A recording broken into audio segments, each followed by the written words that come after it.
Hey there, welcome back to another video. This time around, it is yet another vlog, and got some more stuff that I picked up from a few different places. Got some thoughts to share on a handful of trailers, and I'll also be looking through Dawn of the Discs again, just to see if there's any new upcoming releases on 4K or Blu-ray that I think are worth discussing. And by the end of it, I am going to read and answer some more questions from another letter that was sent to me by my good friend Jonathan. Um, the letter was actually a part of the last package that he sent me, but I recorded that vlog when I was still kind of under the weather, so I didn't really have enough left in my voice to do the letter during that recording, so I saved it for another vlog. So I'm going to actually start with the titles that I picked up for myself first. And actually, before I go and start this portion of the video, I have one more title that I forgot. So I'm going to go grab that real quick. Live video, sometimes not perfect, forget things. So, is what it is. But anyway, might as well start with that one. It's a double feature from Shout Factory of Gordon's War and Off Limits. Now, I mainly got this for Off Limits, a film directed by, Christopher Crowe, starring Willem Dafoe and Gregory Hines, because I really liked the trailer for it, and I thought it looked like it could be a good one. And from Shout Factory, I also got the steelbook of Dances with Wolves. I've actually never seen this film. And this is the definitive release to date of the movie because it has 3 discs. So it has the theatrical cut, the director's cut, and special features. And it was only like $10 because it was one of their Wall Supply's last titles. So it was going out of print and they marked it down considerably. I was like, sure, for $10, $10 for a steelbook. I mean, that's a steal. Um, and the main reason why I got anything from Shout Factory is because of this. This is Gravity Falls, the complete series, and this is actually a set that was going out of print, and the Blu-ray was actually on sale. I think it was only $35, and I decided to get it because it's going out of print, and you know how things go with certain things. This is a show I remember catching a couple episodes of on Disney when I was living with my dad in Oklahoma City, and I did like what I saw, but I didn't really get a chance to check out the whole show. So now I have the entire series, and it's got features and everything remastered. And I know I could probably watch it on Disney Plus, but that's not the kind of guy that I am. I'd rather actually have a physical copy.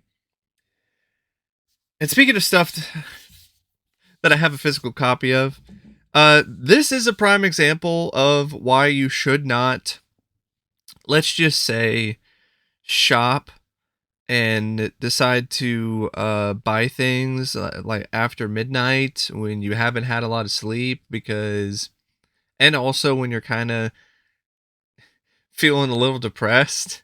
I understand why people are like, "Hey, don't go to an eBay when you're drunk now," because this is what happens sometimes when I'm depressed and I'm tired and I I have a credit card. I wind up getting this. This is the In Search of Darkness trilogy. Um it actually wasn't a bad deal because I think it was, trying to remember how much it was for all three. It was around sort of like, I honestly forgot how much it was, and I know it wasn't super cheap to get all 3 of these, but really the main reason why I got it is for part 3 and for the fact that you get a special card, a membership card that enables you to get discounts on a lot of different things like Fangoria, and I think there's an Arrow discount, and there's a few other things. So that was that. The savings that I'll get with that are kind of worth it. Um, but yeah. Also, I figured, if I ever do sit down and watch these long ass documentaries, they make for some good content on the channel, to say the least. And I actually got this because I ended up being a backer for 3. So, my name should be in the credits for this. I'm not 100% sure, but I'll have to check. And I was a backer for the first one, but I wasn't a backer for the third. And I sold my copy of the first one because it was an MOD disc, and so I got a replacement here, and it actually is a disc that it's actually a real printed disc. So they learned from their mistake there, and all 3 of these are printed discs. But I will say this. This is part 2, and then there's part 3 here. There are slip covers that I have elsewhere, but I don't want to show them right now. The slip covers are only for parts 2 and 3, which is dumb. Also,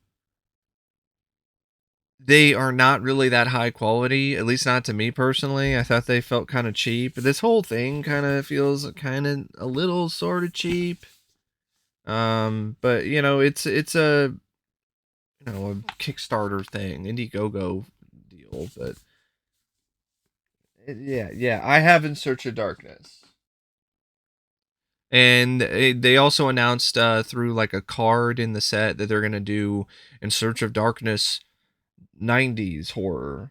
So I don't know. Maybe I'll get that when they get all 3 parts done. Part 3 I'm the most interested in because they are actually talking about like B movies and lesser known horror films and so on and so forth. And they are talking about how they did talk to effects artists and stuff. So, we'll see. Um, Follow that up with Ninja Turtles: The Next Mutation. Uh, this is super cheap at a grocery store, so I decided, sure, I'll grab it. I had the first 2. I had the show previously in like a set that had the season split into 2 sets, so it was kind of taking up space. So I'd rather have like a set that has all of the discs in it instead of like something that has them separately. But yeah, Ninja Turtles: The Next Mutation. I also got What's Love Got to Do with It, the Tina Turner biopic, because I'm curious about it. I did check it out to see what the picture quality looked like. This is not the best looking transfer, to be perfectly honest. It could use a Blu-ray. And then I also got Watchmen, the HBO limited series. The reason why I got this, I got it from Big Lots. It was cheap, and I'm a big fan of Watchmen, the comic, as well as the film by Zack Snyder. And I've actually heard some good things about this from fans of Watchmen. So I was like, okay, all right. Might as well pick it up. Super cheap. Looks good. Upconverted on my 4K player.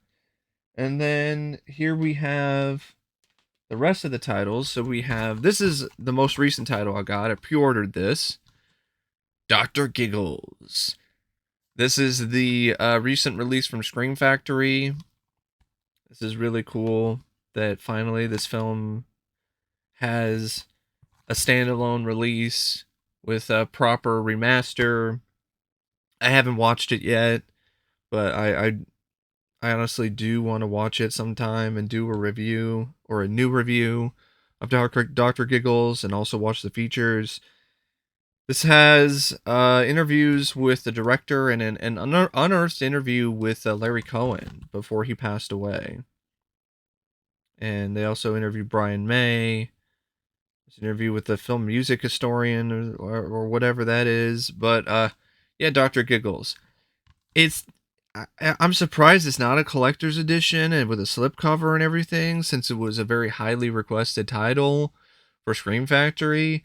I mean, there are other films that have gotten collector's editions in the past that I don't get and did not understand at all, and Dr. Giggles I think should have gotten it. but maybe they didn't do that because they didn't have enough features or something. Once again, Scream Factory's doing this misleading shit where it says making Dr. Giggles, this laughter is the best medicine, talking about how it's a potential new feature length or documentary, but it's not. It's just interviews that are spliced together with probably just two people with a ton of clips from the movie. But still, I'm really glad to have it though, because I'm a pretty big fan of that film. The rest of these titles are ones that I got from Hamilton Book. Actually, they had a really good deal recently on Arrow Video titles, so I decided to take advantage of it. And here we have Mallrats, the Arrow Video release. Only had the film on DVD previously. This isn't the limited edition, but I'm fine with that. I don't need the limited edition. The only thing extra about it is a booklet and a third disc that has the TV cut. Here we have Edge of Sanity with Anthony Perkins. I have this in a double feature with Destroyer with Lyle Zato, but I decided to pick it up because it's a new remaster, a new 2K remaster, and has some extra features that are not on the Blu-ray from Scream Factory. I also got Audrey Rose because I only had it on DVD. This has a new restoration, plus more features. I got the original Hills Have Eyes in 4K. I do have the Steelbook release from Arrow, and I'll probably still keep that. I think it has some extra stuff that's not on this 4K. Got Hell High, even with the slipcover from Hamilton. Special edition, new 2K restoration, a bunch of different features. This one even has the booklet with it. And all of these individual ones, except for the 4K, the 4K was more expensive than $11.99. But all of the individual Blu-rays, which were, I think, mostly titles that were released like sometime last year, they were only $11.99. And then the most I paid was actually $24.99 for this, the limited edition box set of the Count Yorga collection. So yeah, this is a limited edition. It's got the box set and everything. The hard case. You've got Count Yorga the Vampire, the first film. You've got the second one, Return of Count Yorga, new restorations, new features. Got this booklet. So yeah, I mean, I haven't seen either film, but for $24.99 for an entire box set, I could not pass that up. That was too good of a deal. And then I think it was only $19.99 for this, the limited edition box set of Wild Things from Arrow. And this is the 4K. So, the 4K of Wild Things. It's got a poster as well as another collectible booklet. So yeah, really good deal on the Arrow titles. And then the rest of these are just kind of, random purchases. This I got from the grocery store. It was super cheap. It was for both movies. I heard the sequel sucks, but I'm curious about the first film because I like Ryan Reynolds. These are ones I got from Amazon. Falling Down because it's a paid request, and I've been trying to get this on Blu-ray for the longest time. In fact, I actually paid for this on Target, like when they had like a buy one get one sale a while back, but I never got it. So they just refunded me. And I was like, why the hell did I not get Falling Down? So I didn't get it then, and then I thought about doing it on Amazon one time, and I think something happened with that too. So finally, I guess third time is the charm in terms of getting a Blu-ray copy of Falling Down. And then I also got G.I. Jane, because I only had the DVD. And finally got myself The Money Pit on Blu-ray. I'm a big fan of this one. I really enjoy this movie. I think it's very underrated. And only had the DVD. So yeah, The Money Pit. And then I also got The Strangers 2, Pray at Night, because I've actually heard it's got some nice visuals and some good gore, and it only cost me $3 because I got it at Big Lots. So, yeah, that's it for the titles that I picked up recently. Now I'm gonna do a quick little. I'm gonna switch things up. I'll talk about the trailers after I talk about some of the titles from Dawn of the Discs. Synapse just announced that they're going to be doing a Blu-ray of McBain. No, it's not the Simpsons parody. It's actually a real movie, a real action film starring Christopher Walken and Maria Conchita Alonso. It's one that I haven't seen yet, but I've always been curious about. And Synapse does some good work, so I'm that's one I'm definitely probably gonna pick up sometime. But yeah, McBain. It's got a new surround sound track in 5.1 created for the release. Um, it doesn't look like it has like features, which I would think that they would eventually announce them later. There has to be more special features than just a commentary track for a $30 price tag. And I don't know, maybe I'm off. But yeah, McBain, Boggy Creek is getting a Blu-ray if you're interested. The Lighthouse is getting a 4K from directly from A24 and some fancy smancy box. Wolf Creek is getting a release from Via Vision. And I think I think Via Vision is a one from Australia, and to import it is pretty dang expensive. Bug, the William Friedkin film, it was announced to get a 4K from Kino Lorber a while back, but now it's been canceled. So that makes me kind of leery about the Leviathan 4K. What is going on with that? They announced it sometime last year, and there's been no movement on it. Is that the next one to be announced to be canceled? I hope not. Either way, I still have my Scream Factory Blu-ray, so I'm set. But I would like to see a new transfer and a new release from Kino Lorber of the film. Dolls, speaking of out of print Blu-rays, Dolls is getting a new release from Arrow Video. They're doing a 2K restoration, and I think that's all that's been announced is that they're doing a 2K restoration. I'm pretty sure. I don't know if it'll be a limited edition with like the hard case and all of that, but that's really cool. Dolls is actually one of the first Scream Factory Blu-rays I ever bought, so it's nice to see Arrow releasing the film, so people who didn't get a chance to get the Dolls Blu-ray will have an option now to pick it up. I'm wondering if like the surprise success of Megan is causing companies to think about releasing more doll movies. And you know, if that's the case, that's a good thing. That's a positive. The Italian Job is getting a 4K. The remake, which honestly I really enjoy with Mark Wahlberg. That's one I definitely wouldn't mind picking up sometime. National Lampoon's Vacation is getting a 4K too. I don't really know if it needs one. It's not really a film that I think would benefit immensely from a 4K, but I wouldn't mind adding it to my collection. Insidious is getting a release in 4K. Don't really care. Cliffhanger's getting a steelbook, but there's no new features, so who gives a shit? Time Bandits is getting a 4K, but I'm not really that big of a fan of the film, so I'm okay with skipping it for now. The Last of Us show is getting a 4K box set. Heard a lot of good things about it. Wouldn't mind picking that up someday, but not in a rush. Trying to see if there's anything else here. Oh yeah, Death Machine is getting a Blu-ray from Kino Lorber. It's got a new HD master, which is cool. They just announced their release of The Experts. Yeah, that infamously bad comedy with John Travolta from 1989. Yeah, that's getting a Blu-ray now with a 4K scan and an interview with the director, Dave Thomas. That's the kind of film that when and if, which is not really an if, it's a when here. When it eventually does show up on Kino Lorber's like sale, I'd pick that up for cheap. But I'm not paying full price for it.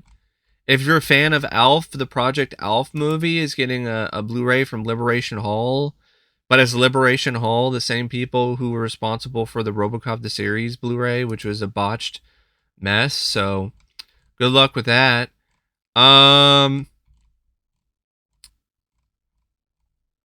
yeah, Kino Lorber, they're doing another one that I'm really curious about. This is honestly one of the titles that I'm anticipating the most that I've seen out of all of these so far is Kamikaze, the fairly obscure Luc Besson film from 1986. It's actually getting a Blu-ray from Kino Lorber. Stone Cold is that's another one. Stone Cold is getting a jam-packed special edition from Kino Lorber. It's coming in May. You got a new 2K scan of the film. You got a new interview with Brian Bosworth. You got a new interview with Lance Henriksen. You got an interview with Arabella Holzbog. You've got an interview with Sam McMurray. No interview with William Forsythe. New audio commentary, some action film historians, newly remastered in 2K trailers. It's got a slip cover and a reversible cover art. Super psyched. Really pumped for that. I love Stone Cold with Brian Bosworth. Great.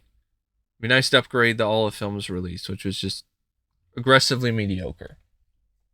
Really is. Very mediocre, so, just meh release.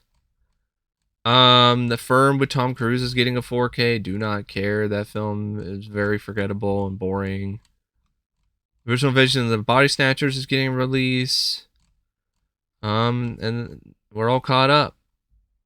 So that's it for my thoughts on the upcoming releases on home video. Alrighty, so we talked about the upcoming releases in home video. Now I'm going to talk about a few trailers. There's a new Julia Louis-Dreyfus film from A24. It's called You Hurt My Feelings. I don't know what kind of title that is. It's marketed as a comedy, but there wasn't a single funny thing about it in the trailer, so I don't know about that movie.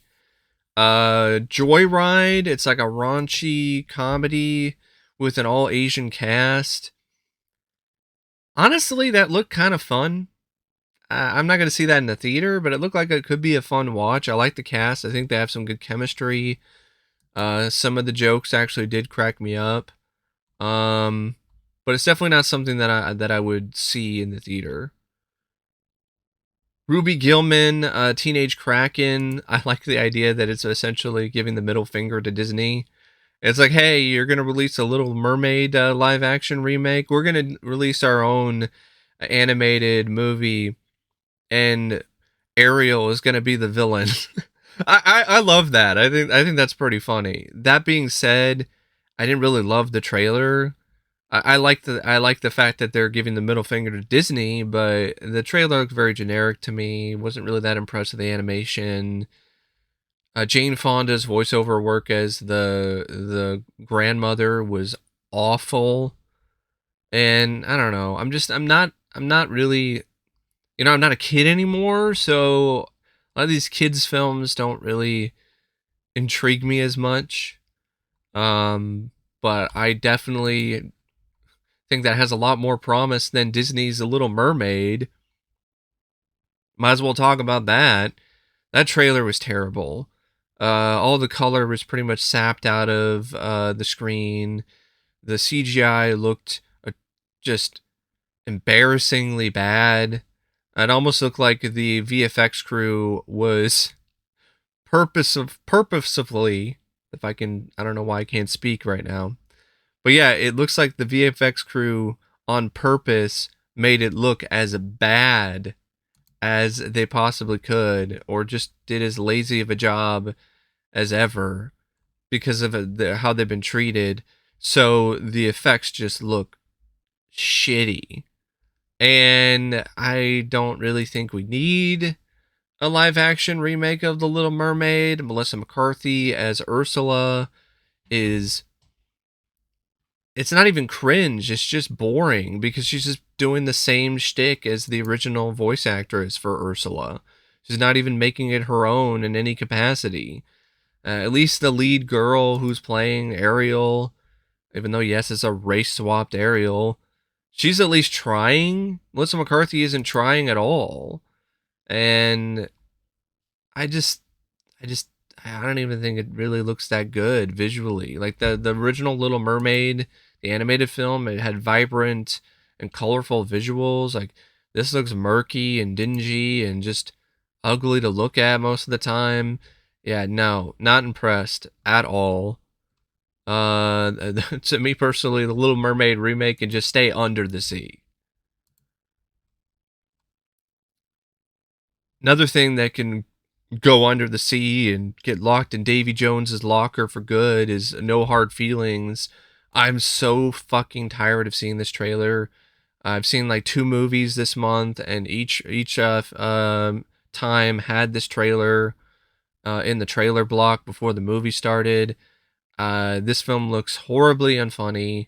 You've got Jennifer Lawrence playing this woman who is essentially hired by Matthew Broderick in a pretty bad looking wig and his wife to date his daughter, not his daughter, that would be a different kind of movie, but date his son to make it so he can get laid or get out of the house and stop being shy. And they'll give Jennifer Lawrence's character a new car in return. So it's the heartwarming tale of a adult woman dating and trying to get into the pants of a 18-year-old kid, 18-year-old young boy. It's as skeevy as it sounds, and Jennifer Lawrence is trying way too fucking hard to be funny in this trailer to the point where it's just annoying, where she's just mugging for the camera. The thumbnail says it best with her going, "Ah!" I just, yeah, fuck that movie. Another movie that can go fuck itself is Teenage Mutant Ninja Turtles: Mutant Mayhem. Oh man. Actually, we prefer ooze. Like, oh my god. That trailer was terrible, trash, sewer garbage. Why the hell are the turtles preteens? I mean, this is taking teenage to a level that is just uncomfortable. And you got actual kids. Some of them I think are from the cast of Good Boys, which I thought was awful. So that's not a good sign. Why does Donnie sound like he's 8 years old? Like all the other kids, they sound kid actors, they sound their age, but Donnie sounds like he's 8. And of course, he's got to have glasses again because, oh, Donnie's a nerd, so nerds wear glasses. And Mikey has braces. I'm like, how the hell did you get those? How did Splinter sneak a mutant turtle, into a dentist office and have them do braces on the turtle? It's Donnie. Did Donnie do them? I guess maybe Donnie did it because Donnie's a nerd. And so he also knows dentistry. Because that's how nerds work, apparently. The humor was not funny. The animation is a total ripoff stylistically from Spider-Verse.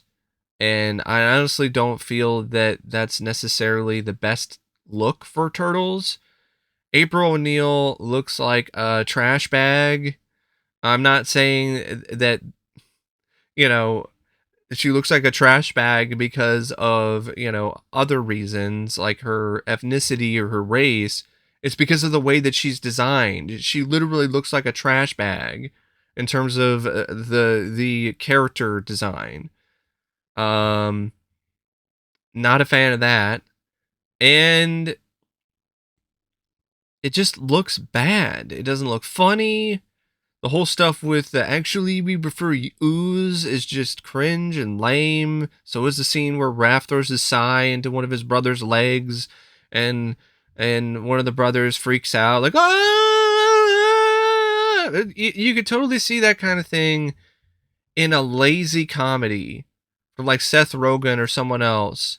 Like the scene where somebody gets stabbed with something and then they don't react until 30 seconds later, and then it's over the top and they're screaming and they're looking around at everyone else like, ah! That's an overplayed trope in comedy. and it's not very uh, promising that they're doing that with this Turtles film.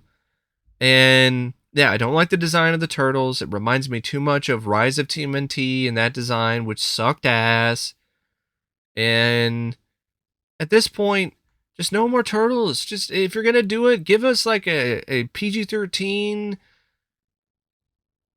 film with actual practical turtle effects again. That's like a continuation of the first two or something, or the whole spin-off with Raph and Casey Jones, or do a Casey Jones film or something, or just don't do anything, because it just seems like you're just gonna fuck it up even more. So maybe just let the turtles have their time in the sun instead of just constantly bringing them out and remutating them and doing all this other shit. And I'm also tired of the turtles being considered just for kids. Just because the 80s cartoon is what popularized the turtles, that doesn't mean that's where their origins started from. The turtles started from the Mirage comics, and the Mirage comics are edgy. They have some pretty hard violence in them. There's blood, there's stakes. It's not just for the kids. But no, for some reason the turtles are just relegated to the kiddie pool for some fucking reason, and I don't understand. It started with Turtles 2 and it just kept going from there. And I think part of the reason for that is probably because a lot of these companies that have the rights of the Turtles, they don't want another controversy like what happened with the 1990 film.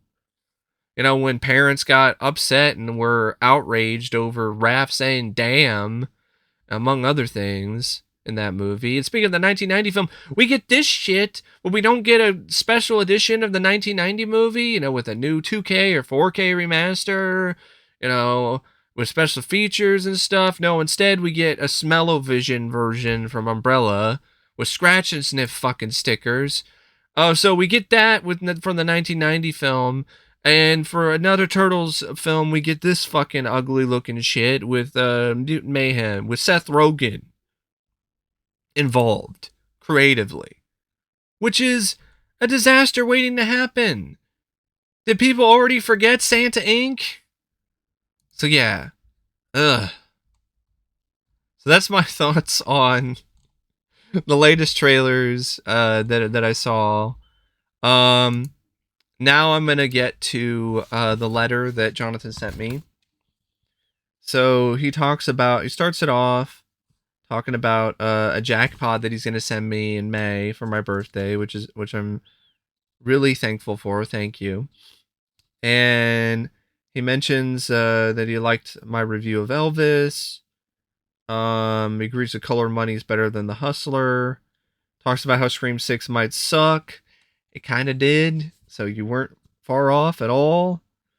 Yes, I heard that Disney has been losing money, and it makes sense because of all their woke bullshit and just forcing their politics and just not really focusing on storytelling. They're focusing more on politics than storytelling, or they're also focusing more on politics than their own theme park.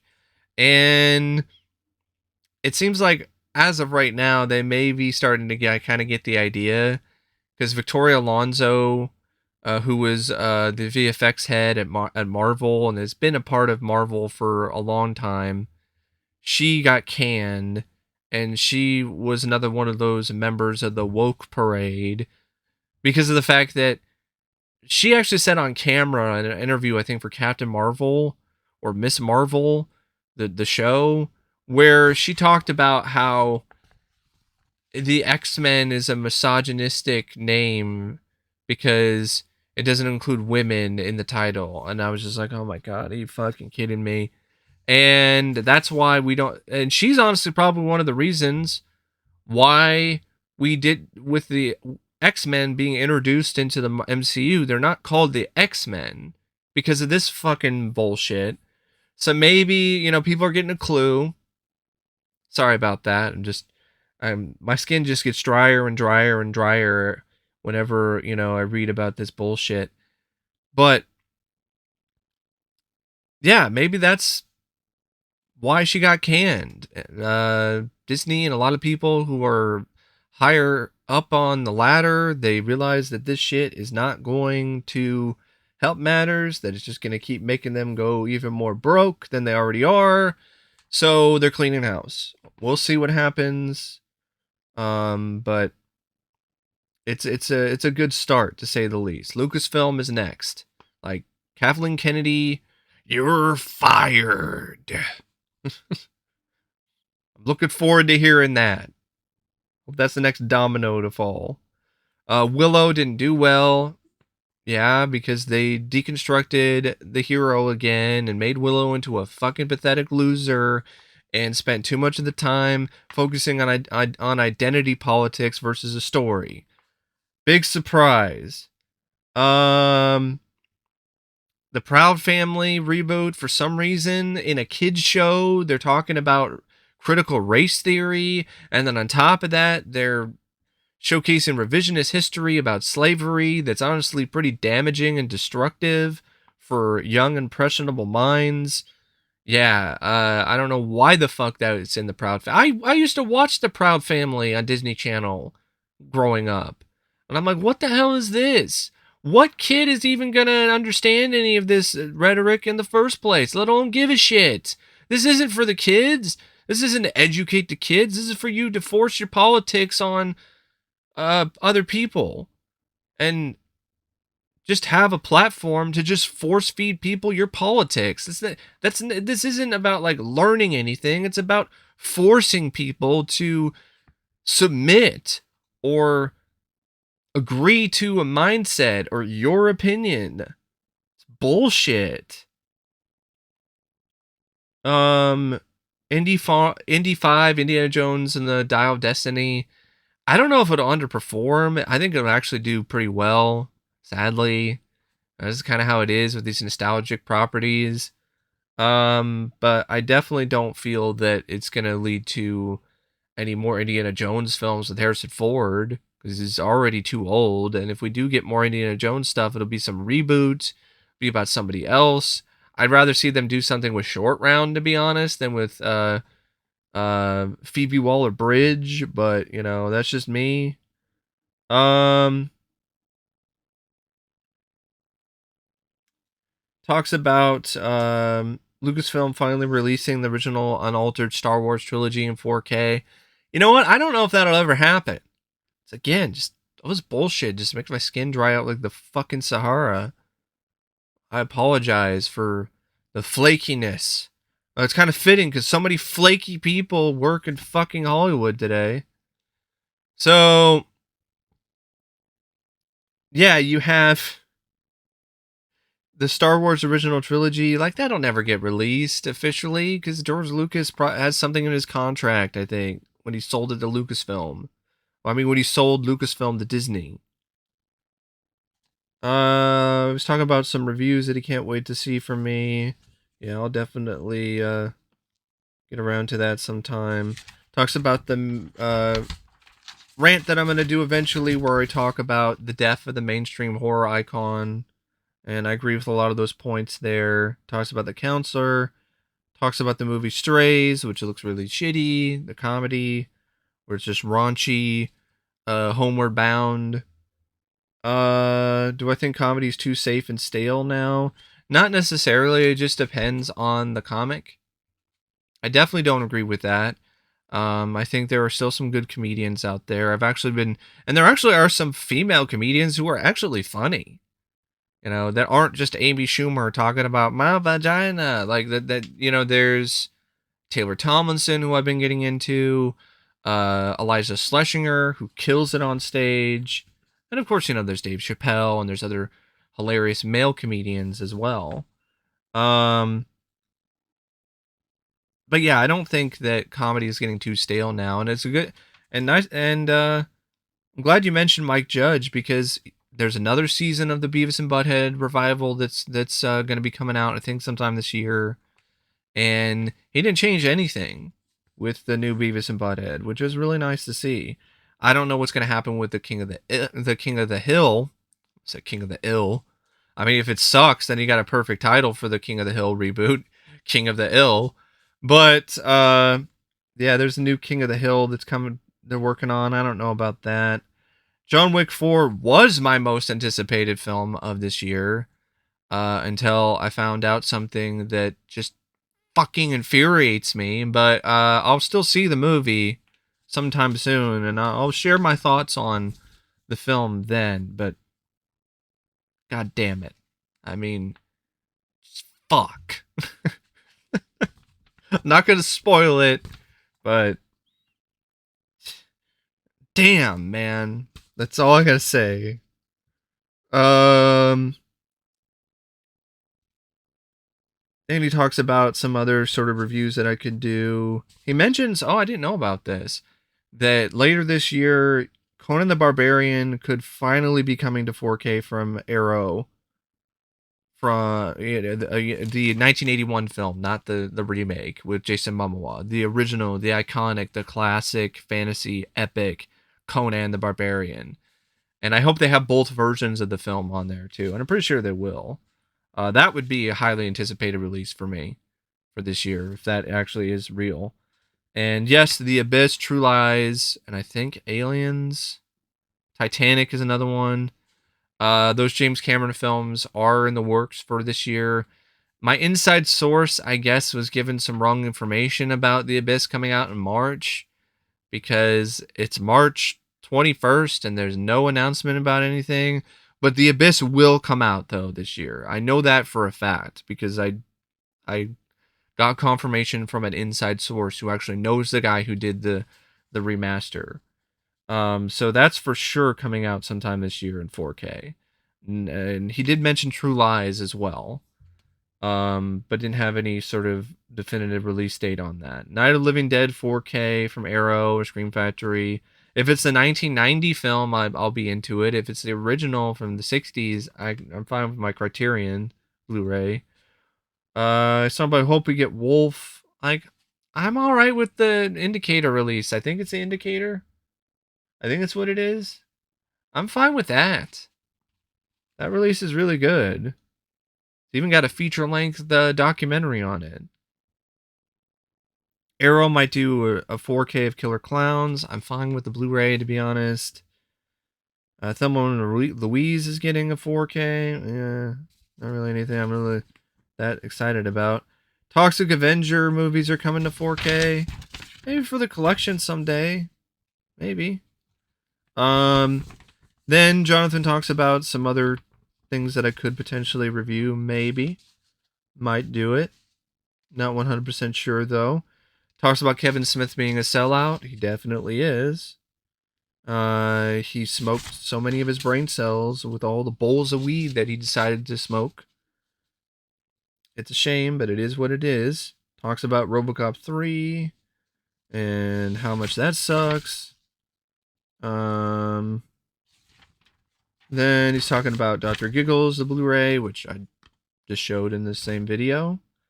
Oh yeah, Superman movie 4Ks and the Star Trek Next Generation 4Ks. Naked Lunch is also getting a 4K, which I'm looking forward to from Arrow. The Star Trek TNG and Superman movie 4Ks, I already pre-ordered them, and they are not cheap. But I'm looking forward to it. Speaking of 4K box sets, though, I want to mention the Rocky set, the one that just came out.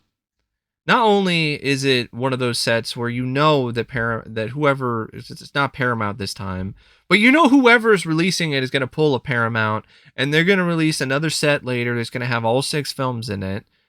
You know damn well that's going to happen eventually, because the rumors are that Stallone is working on a director's cut of 5 and 6, so those are going to be in the box set. And people who spent all the money on the first 4 are, gonna be ripped off because that's how the business model works. But if that isn't the case and they just release 5 and 6 separately, I do not like what I'm hearing about the fact that once again, no new features other than the feature-length documentary or whatever on the making of Stallone's bullshit director's cut of Rocky 4. Other than that, there's nothing new. And on top of that, it's not like it seems like from what I read, they didn't even really like use new remasters. It's like the same remasters from the other Blu-rays, but just upgraded and touched up and boosted to 4K. And I'm like, that's lazy as hell. Like, you're not even gonna do a new remaster or anything. You're just gonna do a little bit of a touch up and so on and so forth. I could be wrong on that, but that's what I remember hearing and reading about. And that isn't bad enough. The sound on Rocky 2 is apparently a fucking mess. They fucked up the pitch. For some reason, the pitch on Rocky 2 is like way off. And I don't know how that's even remotely possible. But yeah, the pitch on Rocky 2 is apparently way off. And they're going to have to send a replacement disc out eventually if they actually decide to do so. It sounds like a mess. It sounds like a set that I would only get it if it was like super cheap or somebody got it for me. Otherwise, I'm going to skip it. I'm going to skip it. I'm going to stick with my heavyweight collection on Blu-ray. And that's too bad because I really like the Rocky films and I would like to see them get a proper remaster and get some good 4Ks, but it doesn't really seem like that's the case. Um, Jonathan talks about Terrifier and giving us some credit for creating a new franchise as well as A Quiet Place. Yeah, I do give both of them credit for at least trying to do their own thing and not just being another sequel or rebate. I don't know why I said that. Maybe in my brain it's like you need money. You need to turn in that rebate. Uh, but yeah, no, it's not another sequel or remake or reboot. And speaking of that, yeah, I heard the rumors about Flanagan's Nightmare on Elm Street. It's just a rumor, nothing is confirmed. He's just spitballing and just talking about how he would like to do one. He would like to do another Nightmare on Elm Street. That doesn't mean it's actually happening. Um, I hope it doesn't happen because we really don't need any more Nightmare on Elm Street films, especially not after how badly they burned the franchise up with the remake with Jackie Earle Haley and Sling Blade Freddy. Mm-hmm. What are you screaming for? I haven't even cut you yet. Talks about Smile. Says that he didn't wish he didn't have the sequel bait ending, and yeah, I feel the same way.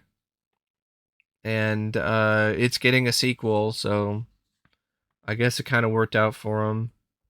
Children of the Corn is definitely a dead franchise. That is a desiccated husk of a franchise. It has been ever since like 4, 5, and 6. But for some reason, they keep making these fucking movies. And we even have another one that's coming out this year. And it's the second remake of Children of the Corn. We're doing another Saw film. Oh, God, really? That franchise should rest in peace, too. Um, then he talks about new horror icons. What do I think of Sam or Captain Spaulding? Captain Spaulding, I wouldn't really consider to be an iconic horror villain, on par with, Freddy or Jason or Michael Myers or even, Chucky or Hellraiser. I mean, honestly, I don't like the Leprechaun films, but he's probably even more of an icon than Captain Spaulding. I'd put the fucking Wishmaster above Captain Spaulding or Julian Sands as Warlock. But Sam, I can see it. I can see Sam. I think Trick or Treat just came out at the wrong time, and I also don't feel the studio really gave it a fair chance because Trick or Treat's gained a pretty significant cult following, and Sam has really gotten over with a lot of people, even outside the main, the major horror community. So I think they're sitting on a potential gold mine here with Sam, and I don't know why they haven't been thinking about or working on a Sam film like that. That should be something that the studio that owns the rights to Trick or Treat, which I think it might still be like Warner Brothers, possibly Universal, but I think it's Warner Brothers. They should get on it. Get on doing another Trick or Treat. Get on doing at the bare minimum a Sam movie. Because I think if they release that during the October season, during Halloween, that film would kill. It would slay at the box office. But anyway, that is my vlog, and as always, thank you for watching. And stay tuned for the next content. I got more requests coming up. I got Jeepers Creepers 1 and 2 coming soon. The videos are already done, ready to go. I'll be posting those within the next couple of days. Got some Bond reviews. Got Fallen Down. Got some Asian action. And nice little variety stuff. In April, I'm going to be tackling some Argento films, and I'm going to be doing a bunch of fantasy films. So stay tuned for all that. And yes, I will eventually go see John Wick 4. Probably see that sometime next week. And there's some other stuff that I'd like to get done that I haven't really sat down and done reviews yet, like the Munsters and Men and Hocus Pocus 2 and Megan. So I'll get around to those when I can. I'm going to be doing a live stream with Matt and Fabio on K12 and maybe a few other sort of music related stuff sometime next week as well. I'm thinking like in the middle of the week, I'm going to talk to both Matt and Fabio, see what how their schedules are doing for when we're going to do it. But I'm definitely going to be doing that sometime next week. So keep an eye out for that. But anyway, thank you for watching and see you later. See ya.